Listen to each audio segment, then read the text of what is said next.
दोस्तों नमस्कार और गुड आफ्टरनून सभी को।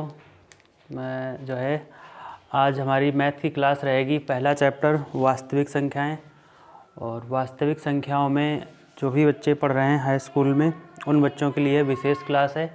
इसमें मैंने महत्वपूर्ण प्रश्न और सभी प्रकार के प्रश्नों को शामिल किया है जो परीक्षा में आए हुए हैं। तो इस क्लास को ध्यान से पढ़ना और अपनी कॉपी में क्लास को नोट कर लेना। ठीक है, पढ़ते हैं वास्तविक संख्याएं। पहले तो हम पढ़ेंगे यूक्लिड विभाजन प्रमेयिका, और दूसरे में यूक्लिड विभाजन एल्गोरिथम, तीसरे में यूक्लिड विभाजन प्रमेयिका से HCF निकालना और अभाज्य गुणनखंडों से HCF निकालना। उसके बाद महत्वपूर्ण प्रश्न सीखेंगे और चलिए सीखते हैं। ठीक है, यूक्लिड विभाजन प्रमेयिका, यूक्लिड विभाजन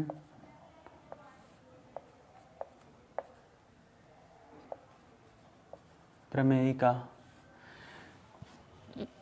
ये क्या होती है? A बराबर BQ प्लस R। ठीक है, जहाँ पर R जो होता है वो 0 से बड़ा होता है और B से छोटा होता है। ठीक है, अब यहाँ पे समझते हैं R, B, Q और A क्या है। ठीक है, ये और कुछ नहीं, ये भागफल वाला सिस्टम है। ठीक है, भाग का सिस्टम है ये। यहाँ पे लगाया जाता है भाजक, यहाँ होता है भाज्य और यहाँ पे होता है भागफल। ठीक, यहाँ पे लिखा जाता है शेषफल। तो इसी को यूक्लिड ने बताया है, इसी विधि से HCF हम लोग ज्ञात करते हैं। तो आगे ज्ञात करते हैं। यहाँ पे क्या होता है? भाज्य बराबर भाजक गुणे भागफल और प्लस शेषफल। ठीक है, यानी कि डिविडेंड बराबर डिवीज़र मल्टीप्लाई क्वोशिएंट और प्लस रिमाइंडर। ठीक, ये होता है डिविडेंड बराबर डिवीज़र मल्टीप्लाई क्वोशिएंट और प्लस रिमाइंडर। अब समझते हैं ये वाली कंडीशन कैसे फॉलो होती है। मान लिया यहाँ पर हमने भाग दे दिया है 7 से 13 को। ठीक है, एक बार भाग चला जाए तो समझने के लिए 7 एकम 7, ये बचा यहाँ पर 6। तो जो भी शेषफल होगा वो हमेशा इस वाली संख्या से कम ही आएगा। या दूसरी कंडीशन में अगर हम 7 से 14 को भाग दे देते हैं तो 7 दूनी 14, ये पूरे कैंसिल हो जाता है, यानी 0 शेषफल मिलता है। यहाँ पर R बराबर आएगा 0, यहाँ पे R बराबर आएगा 0। तो जो 7 है वो हमेशा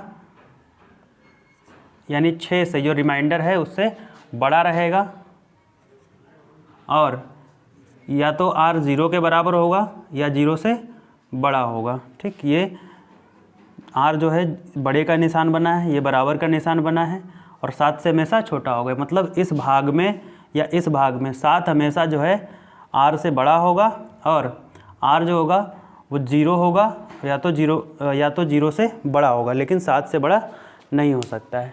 ठीक है, इसका मतलब ये होता है। दूसरे नंबर पे हम समझेंगे यूक्लिड विभाजन एल्गोरिथम। यूक्लिड विभाजन एल्गोरिथम। ठीक है, यूक्लिड विभाजन एल्गोरिथम क्या होता है? यह HCF ज्ञात करने की विधि है। HCF ज्ञात करने की विधि है, यानी कि भाग विधि है। इसको कहते हैं भाग विधि। HCF ज्ञात करने की विधि है और ये भाग विधि होती है। इसमें A बराबर BQ प्लस आर को इस तरह से लिखा जाता है और बी से विभाजित किया जाता है।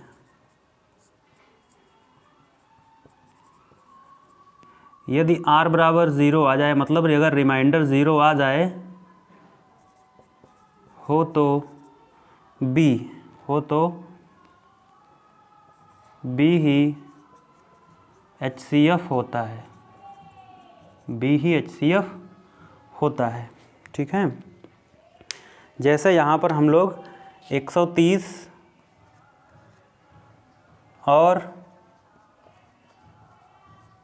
280 का HCF यूक्लिड विधि से ज्ञात करते हैं। यूक्लिड विभाजन एल्गोरिथम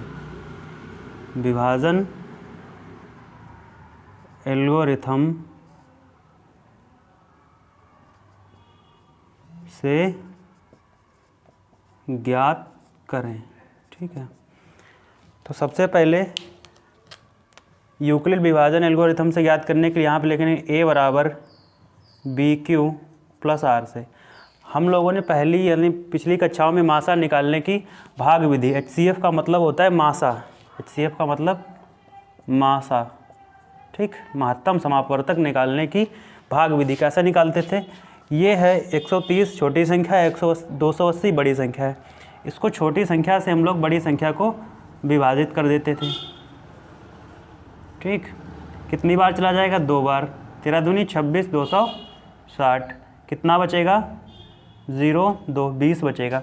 फिर ये जो b के स्थान पर होता है इसको a के स्थान पर रखा जाता है, यानी कि इसको भाग देना है मुझे जो शेष फल आया है उससे। ठीक है, 130, 20 छंगा 120, भाग दे दिया तो बचेगा 10। अब फिर इसी शेष फल से इस वाले 20 को भाग देते हैं तो 10 दूना 20, ये 0 0 शेषफल, मतलब r बराबर आ गया 0।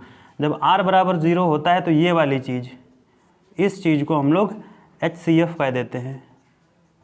यानी कि जो 130 और 280 यानी कि b और a का शेषफल, b और a का महत्तम समापवर्तक HCF 10 आएगा। ठीक है, इसको यूक्लिड विभाजन प्रमेयिका से लिखते हैं। कैसे? यहाँ पर लिखेंगे से। ठीक, और उसी चीज़ को थोड़ा यहाँ पर देख कर लिख लेंगे।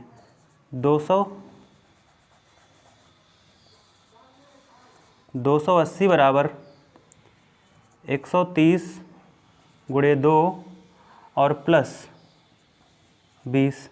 अब 130 को बीच वाले को यहाँ पे, इस वाले को यहाँ पे रखते हैं और जिससे हमने भाग किया है उसको यहाँ रखते हैं। जितनी बार गया है 20 छंगा 6 बार गया है, 20 छंगा 120 और 10 शेषफल बचा है।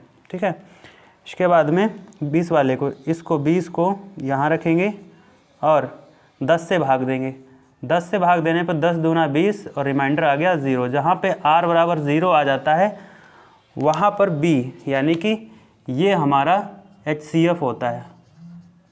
अतः HCF बराबर 10। ठीक है, इसका HCF है 130 और 280 का HCF 10 आया है। ठीक है, आगे कुछ महत्वपूर्ण सवाल हैं, करीब 10-12 सवाल हैं, उन सब के बारे में हम पढ़ेंगे अभी। ठीक है, इस स्लाइड को मिटा देते हैं, आप लोग इसको नोट कर लेना। ठीक है,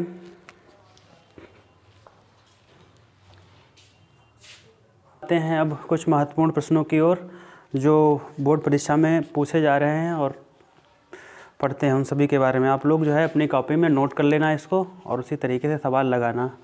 ठीक है, महत्वपूर्ण सवाल हैं। सवाल है 672 और 120 का HCF। दूसरा सवाल है 672 और 120 का HCF यानी कि मासा अभाज्य गुणनखंड विधि से, अभाज्य गुणनखंड विधि से ज्ञात करो, विधि से ज्ञात करो। ठीक, ये सवाल है। तो 6, 72 और 120 का HCF हमें एक अभाज्य गुणनखंड विधि से ज्ञात करना है। सबसे पहले 6 के गुणनखंड लिख लेंगे। 6 के अभाज्य गुणनखंड क्या होते हैं? 2, 3। 72 के अभाज्य गुणनखंड क्या होते हैं? 6 के तो कर लेते हैं 2 और 3, 72 के यहाँ पे लिख लेते हैं, ठीक है। वैसे 9 × 8 होता है 3 की घात 2, 72, 2 से कैंसिल कर लेंगे तो यहाँ पर 36, 18, 9, 3, 3 आ जाएगा। मतलब 2 × 2 × 2 × 3 × 3। इसी तरीके से 120 के निकाल लेंगे। 20 के आएंगे 120 का 2 × 2 × 2 यानी कि 2 का क्यूब और 15 × 8 = 120, ठीक है। तो 3 और × 5, ठीक है। अभाज्य गुणनखंड विधि में क्या करते हैं कि जो सब में कॉमन संख्या होती है उनको हम लोग निकाल लेते हैं, ठीक। यहाँ पर लिखेंगे HCF बराबर, ये सभी में कॉमन है, इसको लिख लेंगे। और 3 सभी में कॉमन है, ये 3 सभी में कॉमन है, इसको लिख लेंगे। 2 × 3, बाकी और कोई संख्या तीनों में नहीं है। तो ये हो जाएगा हमारा 2 × 3 = 6 बराबर HCF। HCF कितना आ गया? 6, यानी कि 6, 12 और 120 का HCF आ गया है 6, ठीक है। अब अगर हम चाहें तो इसका LCM भी निकाल सकते हैं। LCM के लिए जो दोनों में कॉमन है, ये भी और ये भी, ठीक है। तो इसका हमने ये लिख लिया 6, बाकी इसको ये 2 माना जाएगा, 2 और ये 2, ठीक है। और 3 तो पहले से था, 3 × 5, ठीक। ये बनेगा 6, 2 × 12, 2 × 24, 3 × 72 और 72 × 5, 7 × 5 = 35, 360, ठीक है। 360, इन तीनों का जो लासा है वो 360 आएगा। या एक काम करते हैं, इसको हम बड़ी बड़ी घातों के रूप में लिख लेते हैं। जैसे यहाँ पे 2 की घात है 3 और 3 की घात 2, ठीक है। यहाँ तो घात एक ही एक मिलेगी और यहाँ पर भी मिलेगी हमको 2 की घात 3 और यहाँ पर मिलेगी 2 की घात 3 × 3 × 5, ठीक है। तो हम बड़ी बड़ी घातों को ले लेते हैं LCM में। एक और तरीका है निकालने का, ऊपर सिर्फ है इसमें 2 और 3, तो बड़ी बड़ी घातों को हम लोग चिन्हित कर लेते हैं जो होती हैं सब में। जैसे 2 सब में है तो इसकी बड़ी घात हमने ले ली, 3 सब में है तो इसकी बड़ी घात ले ली, और 5 सब में नहीं है तो इसको भी हमें बाद में लेना पड़ेगा, ठीक है। तो LCM निकालने का ये भी तरीका होता है। 2 की घात 3 × 3 की घात 2 और × 5, ये कितना हो जाएगा? 8 × 9 और × 5, वही बना 360, ठीक है। इसके बाद हम ज्ञात करते हैं, अगला सवाल है 12, 15 और 21 का भी इसी तरीके से दूसरा सवाल प्रैक्टिस के लिए लिया है। मतलब इसी में से दूसरा 12, 15 और 21 का LCM, पहले तो HCF और LCM अभाज्य गुणनखंड विधि द्वारा ज्ञात कीजिए, ठीक है। तो अभाज्य गुणनखंड विधि के द्वारा इसका हम लोग ज्ञात करते हैं। तो 12 के गुणनखंड क्या होते हैं? 4 × 3 = 12, मतलब 2 × 2 × 3। 15 के क्या गुणनखंड होते हैं? 3 × 5। इसी तरीके से 21 के गुणनखंड क्या होते हैं?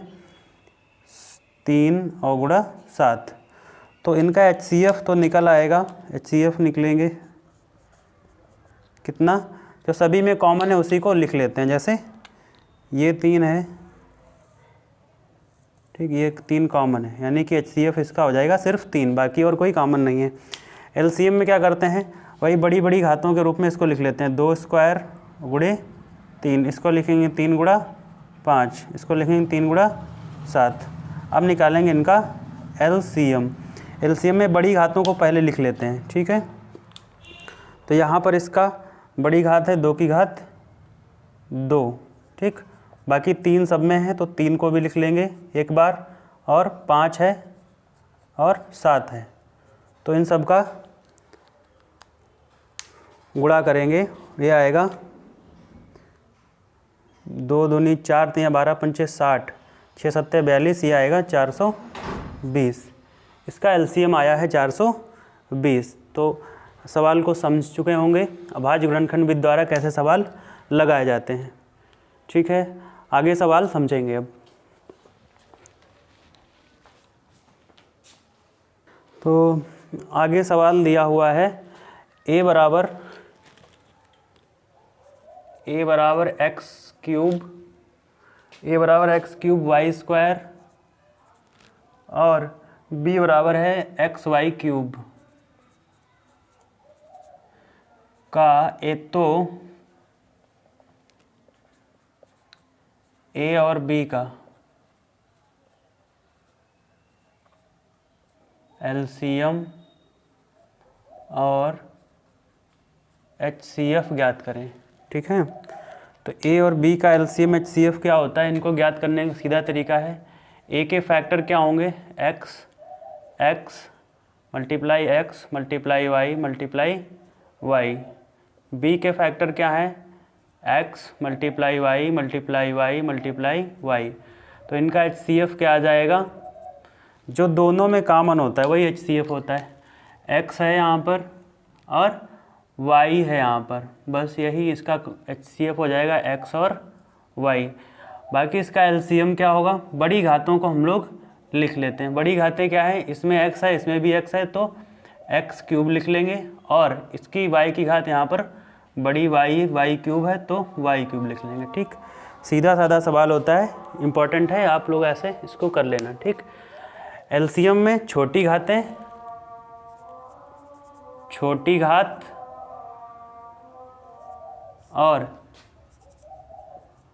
एलसीएम में बड़ी घात, और बड़ी घात के साथ बचा हुआ, ठीक, बचा हुआ भी साथ में गुणा कर लेते हैं। बड़ी घात के साथ बचा हुआ साथ में गुणा कर लेते हैं। ठीक है, इसके आगे सवाल है, यदि 408 और 1032 के HCF को, सवाल है अगला 4 नंबर, 408 और 1032 के HCF को 1032 m माइनस 408 गुणे 5 के रूप में लिखा गया है, तो m का मान। ठीक, तो सबसे पहले उन्होंने लिखा क्या इसको है, 1032 और 408 के HCF को इस पूरे रूप में लिखा है, मतलब इस सब के बराबर आएगा। HCF बराबर 1032 m माइनस 408 गुणा 5। तो पहले तो हमें इसका HCF ज्ञात करना है। 408 और 1032 का HCF हम लोग यहाँ पर ज्ञात कर लेंगे। 408 और 1032 का HCF 2 बार जाएगा, 4 दूनी 8, 816 घटाओ 12 में से 6 गए 6 और 2 में से 1 गया 16, 216 408 एक बार जा पाएगा, 2 बार नहीं जा पाएगा, एक ही बार जाएगा, 216, 8 में से 6 गए 2 और 10 में से 1 गया तो 9। ठीक है, 92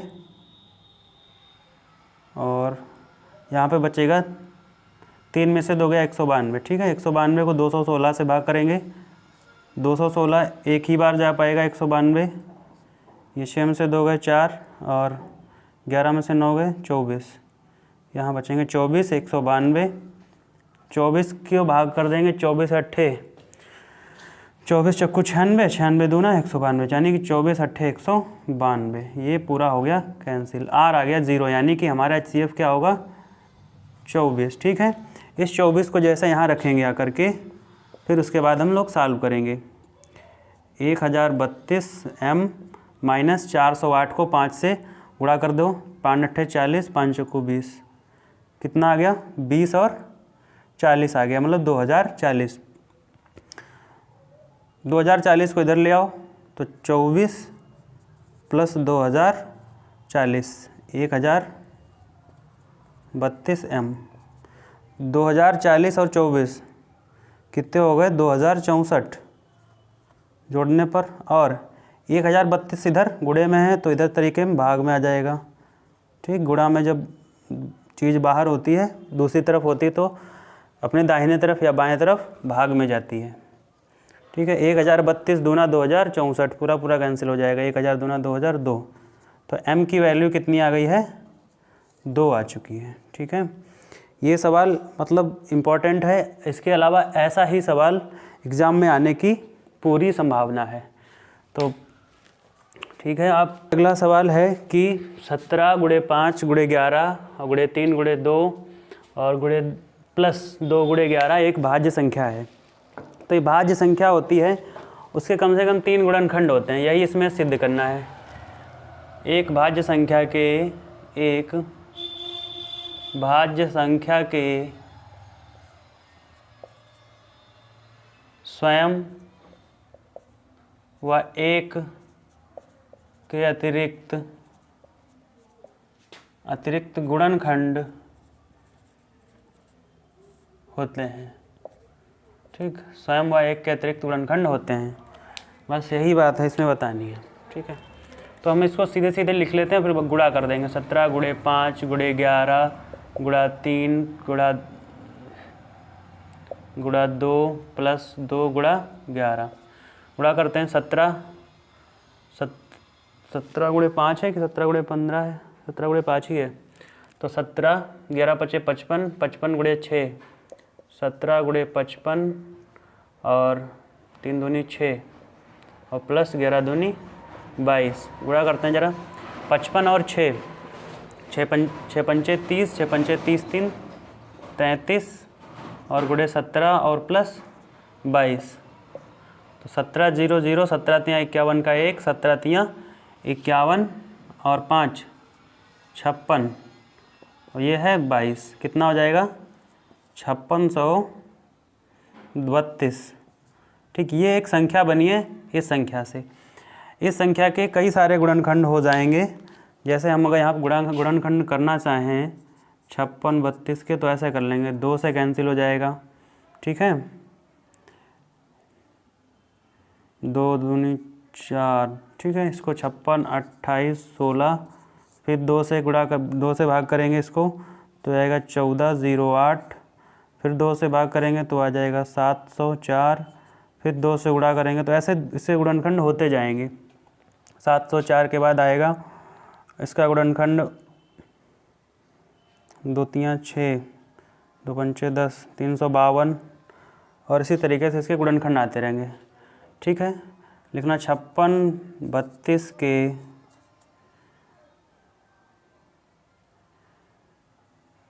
छप्पन 32 के 2 से ज़्यादा गुणनखंड हैं, 2 से ज़्यादा गुणनखंड हैं, अतः यह एक भाज्य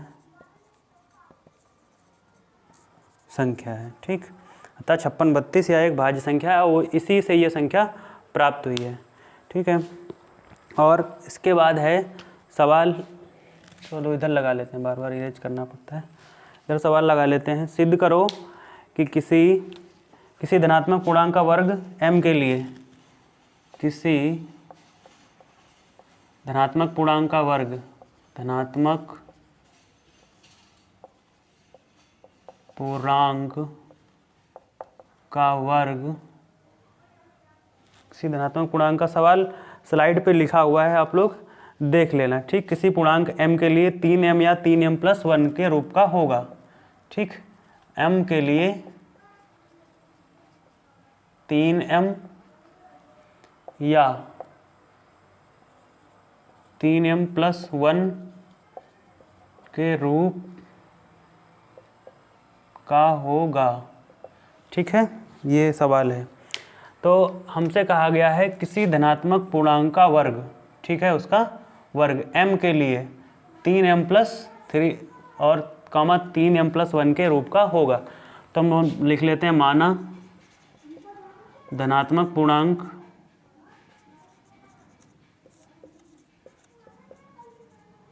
a है, ठीक है,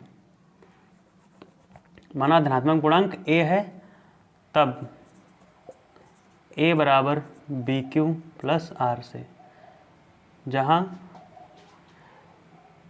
जो है B माना B बराबर, ठीक, ये हम जो B का मान मानेंगे वो यहाँ 3 ये कॉमन वैल्यू दे रखी होगी, उसी को मान लेते हैं। तो माना B बराबर 3, ठीक है। अब क्या हो जाएगा, A बराबर 3Q + R, ठीक है।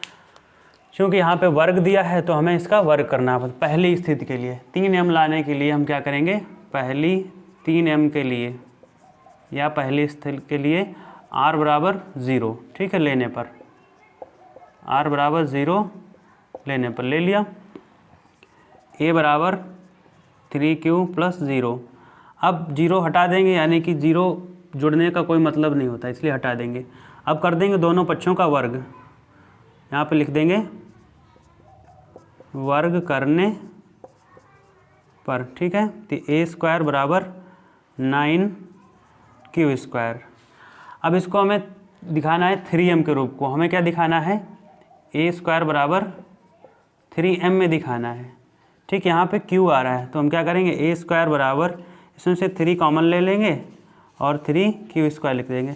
इस पूरी वैल्यू को हम लिख देंगे m, ठीक। इस पूरी यानी 3Q² को m जैसा ही लिखेंगे, आ जाएगा a² बराबर 3m, ठीक है। अब आते हैं दूसरी स्थिति के लिए, ये आ गया, ठीक।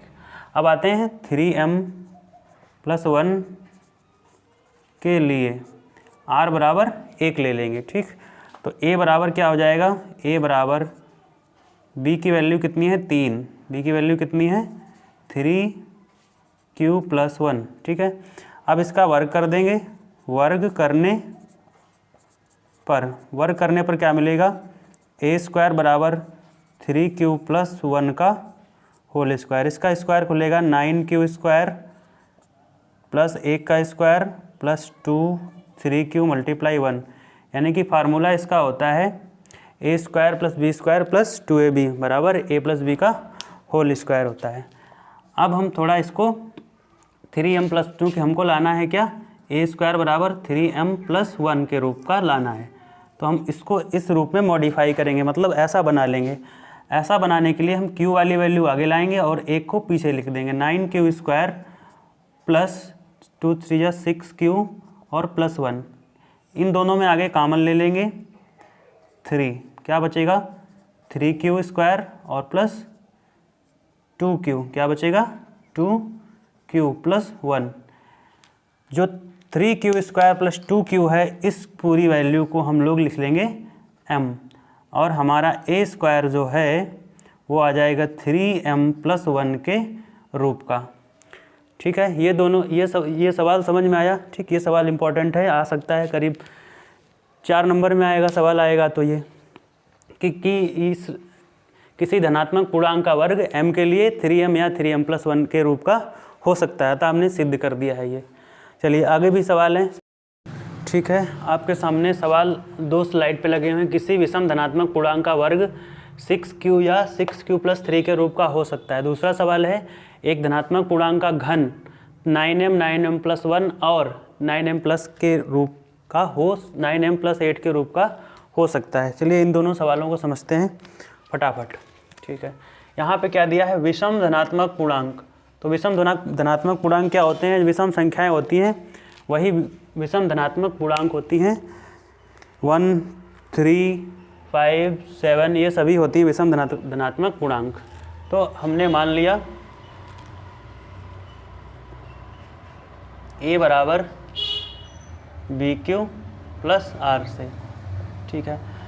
एक चीज़ की ध्यान रखेंगे हमेशा, क्योंकि यहाँ पर Q दे रखा गया है, इसलिए हम यहाँ पर Q न मानकर a बराबर BP लिख लेंगे। थोड़ा चेंज हो जाए, क्योंकि Q को Q ही नहीं मान सकते हैं, ठीक है। a बराबर BP + R के लिए, ठीक।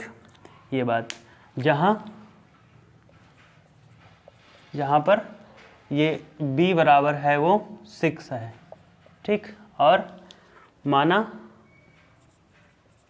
विषम धनात्मक पूर्णांक,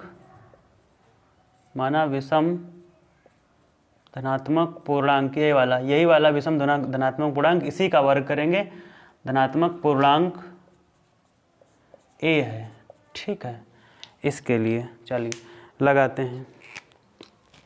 तो a बराबर तब क्या आ जाएगा, a बराबर 6p, तब क्या बनेगा, a बराबर 6p, a बराबर bp, b की वैल्यू 6 है और p तो हमने माना है, ठीक। q की जगह पर हम p मान सकते हैं और r, ठीक है। तो इसका वर्ग होता है। अब लिखते हैं पहली स्थिति 6q से, ठीक, 6q + 1 के लिए, यानी कि पहली स्थिति के लिए। पहली स्थिति के लिए क्या होगा, 6q + 1 के लिए, क्योंकि जब धनात्मक होता है, धनात्मक पूर्णांक होते हैं, तब हम r बराबर, जब धनात्मक पूर्णांक हो तब हम लोग r बराबर 1, r बराबर 0, r बराबर 1, r बराबर 2, r बराबर 3, r बराबर 4 ले सकते हैं। लेकिन जब विषम हो तब r बराबर 1 लेंगे, r बराबर 3 लेंगे, और जब सम हो तब r बराबर 2 लेंगे, r बराबर 4 लेंगे, 0 ले सकते हैं इसमें, ठीक है। r बराबर 6 लेंगे, ठीक। विषम में विषम ही रिमाइंडर लिया जाएगा, ठीक। चलिए इसको नोट कर लीजिए।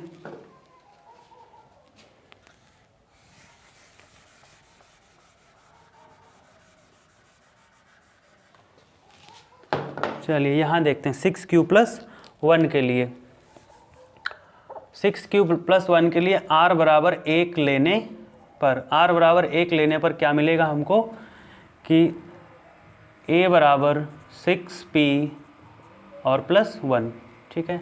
अब कह रहे हैं कि इसका वर्ग, क्योंकि हमको दिखाना है a² बराबर 6q + 1, ये दिखाना है। तो इसको दिखाने के लिए हम लोग यहाँ पर वर्ग करेंगे। क्या करेंगे, वर्ग करने पर, वर्ग कर दिया हमने तो क्या हो जाएगा, a², इधर क्या हो जाएगा 6p + 1 का होल स्क्वायर, 6 का स्क्वायर बनेगा मतलब 36p² और +1 का 1 होता है, +2ab, 2 × 12, ठीक, 12p, a² बराबर 36। ये 12p को इस रूप में लाने के लिए हमें 12 को आगे लिखना पड़ेगा, 36p² + 12p + 1।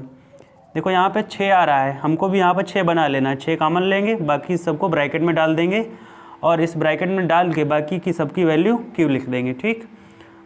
6p² और +6 दूनी 12p, ठीक। मतलब 6 दूनी, ये 6 यहाँ से कॉमन चला गया तो 2 बचेगा, यहाँ से 6 कॉमन चला गया तो 6 बनेगा। अब हम इस पूरी वैल्यू को, ठीक, यहाँ पे q बराबर 6p² + 2p लेने पर, ठीक, हमने ये ले लिया, तब 6q बन जाएगा और +1। पहली वाली स्थिति के लिए हमने ये सिद्ध कर दिया। अब लिखेंगे दूसरी स्थिति के लिए।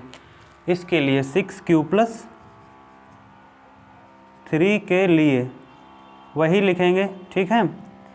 a बराबर, r बराबर, यहाँ 6q + 3 के लिए r बराबर ले लेंगे 3, जैसा हमने उसमें बताया था कि जब विषम संख्याएं होती हैं तब इसमें रिमाइंडर 3 विषम संख्याओं के रिमाइंडर लेने होते हैं, सम संख्याओं में सम संख्याओं के रिमाइंडर लेने होते हैं, और जब लगातार संख्या होती हैं तब उनके रिमाइंडर 0, 1, 2, 3, 4 ले सकते हैं, ठीक है। चलिए a बराबर क्या आ जाएगा, 6q और प्लस में 3 आ जाएगा, r की जगह पर 3 आ जाए, 6 और यहाँ पर p आएगा इसकी तरह, ये वाला 6pr से। चूँकि वर्ग निकालना है इसलिए वर्ग करेंगे। वर्ग करने पर क्या आएगा, a² बराबर 36p², इसी तरीके से वर्ग करेंगे, a² + b² + 2ab के फार्मूले से वर्ग करेंगे। इसका वर्ग करेंगे 36p² प्लस 3 का स्क्वायर 9 होता है, प्लस 2ab 2 गुणे 6p और गुणे 3, ठीक है। तो बनेगा a स्क्वायर बराबर 36p स्क्वायर, 6 दूनी 12 होती हैं, फिर से 36p ही बनेगा और प्लस 9। हमको क्या दिखाना है, हमको दिखाना है 6q+3, यानी कि a इस धनात्मक विषम पूर्णांक को 6q+3 यानी इस पूरे फॉर्मेट को 6q+3 के रूप में दिखलाना है। तो क्या लिख लेंगे, a स्क्वायर बराबर, यहाँ पे कॉमन ले लेंगे, इधर दिखाना है 3 लास्ट में, क्या दिखाना है 3, तो हम 36p स्क्वायर प्लस 36p और 9 को थोड़ा अलग तरीके से लिख लेंगे 6 और प्लस 3 में। इस 6 और प्लस 3 में तोड़ने का मतलब है इस रूप में दिखाने के लिए हमने इसको तोड़ा। यहाँ पे इस चीज़ में 6 कॉमन ले लेंगे, 6 कॉमन लेने पर ये बना 6p स्क्वायर प्लस 6, यहाँ p स्क्वायर नहीं है, 6p और प्लस 1 प्लस 3, तो a स्क्वायर बराबर 6। इस पूरी वैल्यू को हमने इस पूरी वैल्यू को q लेने पर, इस पूरी वैल्यू को q लेने पर क्या आ जाएगा 6q+3, ठीक है। अतः किसी विषम धनात्मक पूर्णांक का वर्ग 6q+1 तथा 6q+3 के रूप का हो सकता है, इस तरीके से, ठीक। ये लाइन यहाँ पर लिख देंगे। उसके बाद में आते हैं किसी धनात्मक पूर्णांक का घन 9m 9m+1 और 9m+8 के रूप का हो सकता है, ठीक है। तो इसको भी वही मान लेंगे, ठीक। a बराबर BQ/R से, ठीक, जहाँ a एक धनात्मक पूर्णांक है,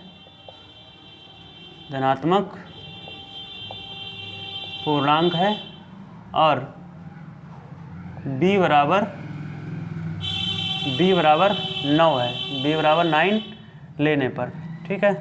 तो b बराबर 9 लेने पर पहली स्थिति के लिए हम लोग, क्योंकि यहाँ पे कुछ जुड़ा नहीं इसलिए धनात्मक पूर्णांक, इसलिए r बराबर 0 ले लेंगे, ठीक है। पहली स्थिति के लिए r बराबर 0 ले लेंगे, तो a बराबर r बराबर 0 लेने पर, ठीक है, a बराबर आ जाएगा, a बराबर 9q प्लस r की जगह पर 0, ठीक। क्या बनेगा, 0 हटा देने पर तो बचेगा a बराबर 9q, ठीक है। चूँकि हमें दिखाना है इस धनात्मक पूर्णांक का घन यानी कि क्यूब, तो धनात्मक पूर्णांक का घन दिखाने के लिए हम इसका क्यूब करेंगे। हमें दिखाना है a³ बराबर 9m के रूप में दिखाना है, ये दिखाना है। तो इस चीज़ को दिखाने के लिए हम इसका घन करेंगे, घन करेंगे तो क्या आ जाएगा, a³ बराबर 9 का क्यूब होता है 729, 9 गुणे 9 गुणे 9, 9 ने में 81, 81 नेमा 729, 729 और क्यू का क्यूब होता है 729 क्यूब। हमें दिखाना है a³ को 9m के रूप में, तो a³ बराबर इसमें से 9 निकाल लेंगे, तो 9 गुणे 81 और क्यूब की वैल्यू को हम m ले लेंगे, ठीक, m लेने पर, तो a³ बराबर क्या दिखा दिया हमने, 9m के रूप का हो सकता है, ठीक है। दूसरी स्थिति के लिए 9m+1, तो 9m दूसरी स्थिति 9m+1 के लिए r बराबर 1 ले लेंगे, तो r बराबर 1 ले लेंगे तो क्या आ जाएगा, a बराबर 9q, इसी तरीके से आएगा, b की जगह पर 9 लिया तो 9q और +1। हमें फिर से वही दिखाना है कि a³ के बराबर में अब की क्या दिखाना है, 9m+1 दिखाना है, हमको 9m+1 दिखाना है। तो इसका घन करेंगे, क्या लिखेंगे, घन करने पर, ठीक है। आप लोग इसको ऐसे ही छाप लेना, ठीक है, जैसे जैसे बोलते जा रहे हैं वैसे वैसे लिखते जाओ और अच्छा रिजल्ट करके आओगे। अगर वीडियो को ध्यान से देखोगे अच्छा रिजल्ट करके आओगे। यही सवाल सब आते हैं, कोई अलग से नहीं आते हैं, ठीक। तो a घन करने पर क्या मिलेगा हमको, ए क्यूब बराबर 9q + 1 का होल स्क्वायर। इधर पहले 9q + 1 का होल क्यूब करना पड़ेगा। तो 9 का होता है, इसका क्यूब करेंगे कैसे, a + b के होल क्यूब से, यानी a³ + b³ + 3ab ब्रैकेट में a + b करते हैं। 9 का होता है 729 q³ प्लस 1 का क्यूब तो 1 ही होता है, प्लस 3 a की जगह पर 9q, 9 और q एक ही जैसा बनते हैं, इसको आगे को बनाएं, इसको पीछे को बनाएं, 9q और इंटू 1 और अपान ब्रैकेट में 9q + 1। चलिए एक बार गुणा करते हैं इसको, 729 q³ + 1 प्लस 9 × 3 = 27 q और 9q + 1। ठीक है, अभी पूरा सॉल्व करना पड़ेगा। 729 q³ + 1 को पीछे लिख लेते हैं, 1 को पीछे लिख लें, इससे गुणा कर देते हैं। 27 × 9 करना पड़ेगा, 9 × 7 = 63 और 3ab सही तो है, 3 और 9 × 7 = 63, 9 दूनी 18, 18 और 6 = 24, 243 q² और प्लस 27 × 27 q और प्लस 1। ठीक है, हमको दिखाना है a³ को 9m + 1 के रूप का। तो a³ बराबर, इसमें इस पूरी टर्म में 9 कॉमन ले लेंगे। 9 कॉमन लेने पर अंदर क्या बचेगा, यहाँ पे 81 बचेगा प्लस q³ ऐसे ही रहेगा, इसको भाग दे देंगे, 9 दूनी 18 और 6 = 24, 63, 27 q² और 9 × 3 = 27, 3q + 1। इस पूरी टर्म को वही पहले की तरह, ऊपर की तरह जैसे यहाँ पर किया था, m लेने पर इस पूरी टर्म को हम लोग m लेने पर लिख देंगे और सीधी सीधी वैल्यू लिख देंगे, a³ बराबर 9m + 1। ठीक है, ये भी सिद्ध हो गया। बाकी एक और वैल्यू बची है उसकी, 9m + 8 का रूप का होता है, तो 9m + 8 के रूप का इधर सॉल्व कर लेते हैं। ठीक है, 9m के रूप का होता है वो यहाँ पर सॉल्व कर लेंगे। ठीक है, वो यहाँ पे सॉल्व कर लेते हैं 9m + 1 का। तो ये अब की बार में 9m + 8 है, तो अब की बार में a बराबर 9m + 8 के लिए r बराबर 2 ले लेंगे, r बराबर 2। तो क्या हो जाएगा, a बराबर 9q + 2, इसका घन कर देंगे, इसका घन कर देंगे तो क्या बनेगा, a³ बराबर 9 का क्या, इसका स्क्वायर, इसका क्यूब खुलेगा 9q + 2 का क्यूब, क्या खुलेगा इसका क्यूब 9 का क्यूब होता है 729 q³ + 2 का क्यूब होता है 8, यानी a³ + b³ + 3ab। ठीक है, 3 × 27, 27 दूना 54 q ब्रैकेट में 9q + 2, अंदर गुणा कर लेंगे अभी 729 q³, 8 को थोड़ा पीछे लिख लेंगे, यहाँ पे इन सबको आगे लिख लेंगे क्योंकि हमको दिखाना है a³ बराबर 9m + 8 के रूप का। ये a³ हमको इस रूप का दिखाना है, तो हम इसको आगे लिख लेंगे। क्या आ जाएगा, 54 की 9 से गुणा करेंगे जब, तो क्या 9 × 4 = 36, 9 × 5 = 45, 3 = 48, 486 q की q से स्क्वायर और 54 की 2 से गुणा करेंगे तो 108 q बनेगा। ठीक है, अब 9m + 8 पहले से आ रहा है, तो 8 को अलग ही रखेंगे, इस पूरे वैल्यू में कॉमन ले लेंगे कितना, 9, तो तुरंत ही ये 9 के रूप का आ जाएगा। तो हमने यहाँ पे 9 कॉमन ले लिया, 81 q³ + 486 को भाग कर देंगे, 9 × 5 = 45, 54 ही आएगा क्योंकि 9 से ही अंदर गुणा करी थी ना, 54 q और प्लस 9 से 108 में 12। ठीक है, 12 54 q² 12 q और प्लस 8। इस पूरी वैल्यू को 81 q³ + 54 q² + 12 q को m लेने पर, m लेने पर, ठीक है। हमने इसको जैसा ही m ले लिया तो क्या आ जाएगा, a क्यूब बराबर 9m प्लस 8, ठीक है। अतः हम कह सकते हैं, अतः किसी धनात्मक पूर्णांक का घन 9m प्लस 1 और 9m प्लस 8 के रूप का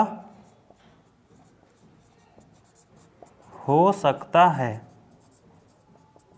ठीक है। चलिए, यहाँ पर हमने कुछ बेसिक और इम्पोर्टेंट सवाल सीखे हैं। इसके बाद दो तरीके के सवाल और होते हैं जिनमें शांत और अशांत बताने होते हैं, वो भी सवाल अब हम लोग समझेंगे कि कुछ परिमेय संख्या होती हैं, उनका दशमलव प्रसार शांत होता है या अशांत आवर्ती होता है।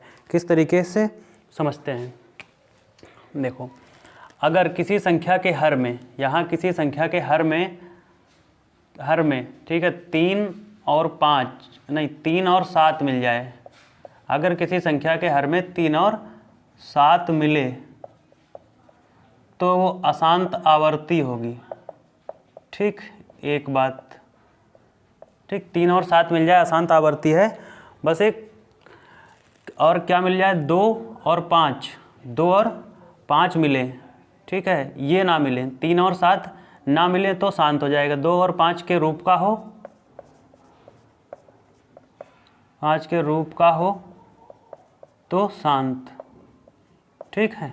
बस इस चीज़ को आप नोट कर लीजिए और इस चीज़ को बेस मानकर हम लोग लगाएंगे। 3 और 7 मिले तो अशांत, ठीक है। इसको ऊपर लिख लेते हैं यहाँ पर, 3 और 7 मिले तो हो जाएगा अशांत आवर्ती। बस सवाल आना इसमें का फिक्स है, आएगा, ठीक है। जैसे यहाँ पर देखते हैं 625 का, 625 क्या होता है, इसके गुणनखंड होते हैं 625, 25 का स्क्वायर होता है तो 5 5 5 ही होते हैं, 5 गुणे 5 गुणे 5 गुणे 5। तो यहाँ पे कहीं पे 3 और 7 है, नहीं है, तो ये क्या हो जाएगा, शांत। तो क्या हो जाएगा, ये शांत हो जाएगा। इसका अगर हमें दशमलव प्रसार निकालना है तो दशमलव प्रसार देखो, किसी का दशमलव प्रसार निकालने के लिए अगर हम उसके नीचे 0 0 वाली 10,000, 1 लाख, 10 लाख से ऐसी संख्याएं लगा देते हैं तो उसके बाद में 0 लगा लेंगे। तो इसी तरीके से हम इसमें क्या कर देंगे, जितने 5 हैं उतने ही 2 से गुणा कर देंगे, यानी कि 11/625 में कितने 5 हैं, 1 2 3 4 5 है ना, तो 2 गुणे 2 गुणे 2 गुणे 2 से गुणा कर देंगे। तो जितने से नीचे गुणा की है उतने से ऊपर भी 2 दूनी 4 दूनी 8 दूनी 16, यानी 2 गुणा 2 और गुणा 2 गुणा 2 से।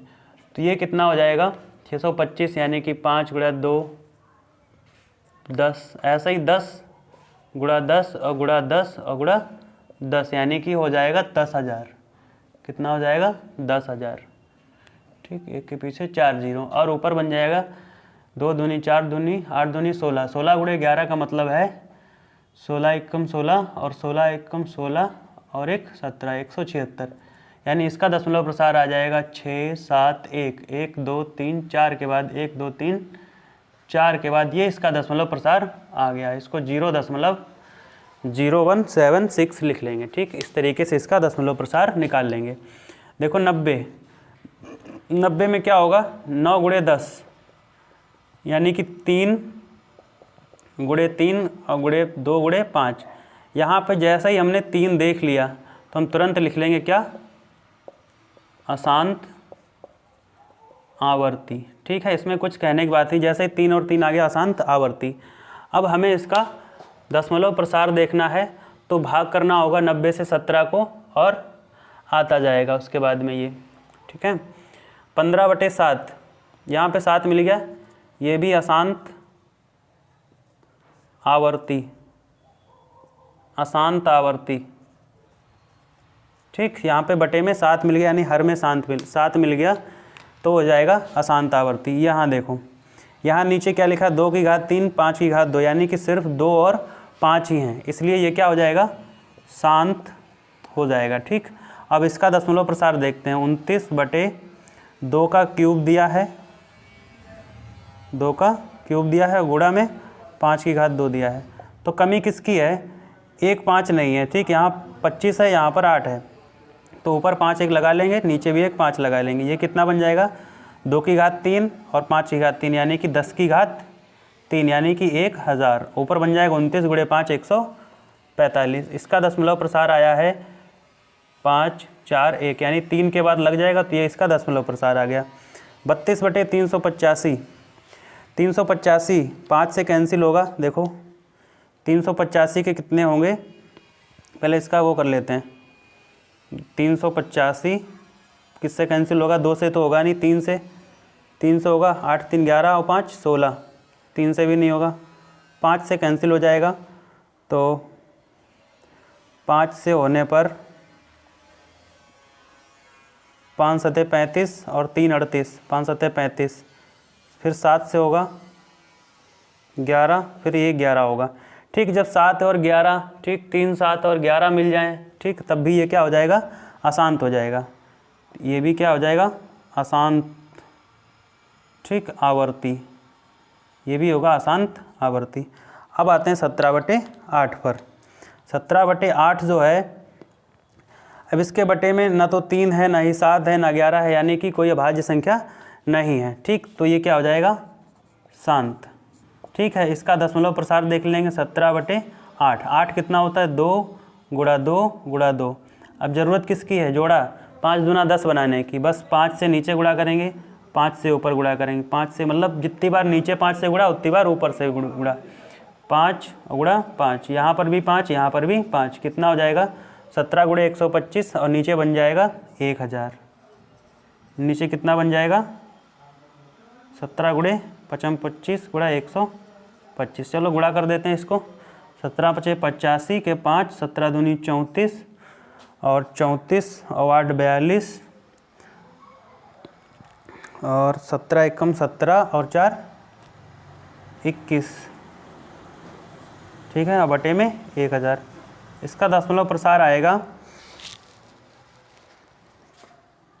2.185 नहीं 2.125। ये इसका दशमलव प्रसार आएगा, ठीक है। तो समझ में आया सवाल, ठीक है। इसके अलावा एक और सवाल है, अलग से हमने ले लिया है। लास्ट सवाल है ये 196 के अभाज्य